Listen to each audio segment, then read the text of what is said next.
So Congresswoman on March 14th, Jasmine mark my Crockett. words, I could be wrong, but I think we're going to end up shutting down the government. The problems that we keep seeing is that he is trying to test his power. He said that he was going to be a dictator on day one, and that's exactly what we are experiencing, because he decides that his power of the pen should overrule everything else. The reason that he is wrong, in my legal opinion, is that when it comes to appropriations, that is not something that the president does. It is something that the Congress does. The Congress has the power of the purse. What does that mean? That means that it has to go through 535 people before it makes it to the president's desk. And that is the only way that we literally take in your tax dollars from the various ways that we take in tax revenue. And then we redistribute that money in the various ways that we do.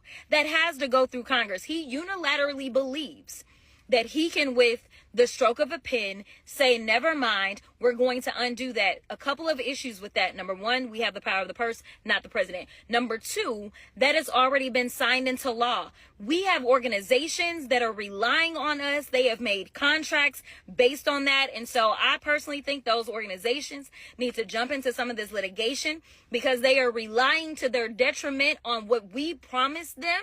That's yet more legal terminology. But he tried this when it came down to the Constitution. He believes that he can override the Constitution as well. And so that's why he's been pushed back by a Reagan Republican judge immediately, where they said you can't get rid of birthright citizenship. But I think that what he's trying to do is he is daring this Trump Supreme Court to cross him. Listen, all we need is some people with a backbone, and that's on both sides of the aisle. We need some Republicans that say we are not okay with you destroying everything. And when I say everything, it's not just going to be black folk, it's not just going to be brown folk, it's going to be rural white folk as well. So if y'all don't come together and understand we need to organize for the midterms right now, or at least yesterday, then we are going to continue to go down this road. So right now, all I can tell you is that we don't have the numbers.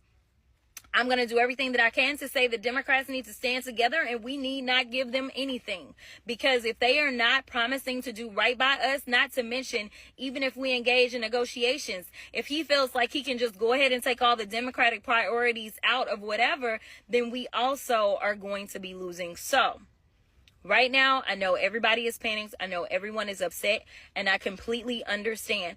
All I can tell you is that hopefully we will have some judges, whether they are Democrats or Republican appointees, that will follow the law. This is very simple. What he is doing is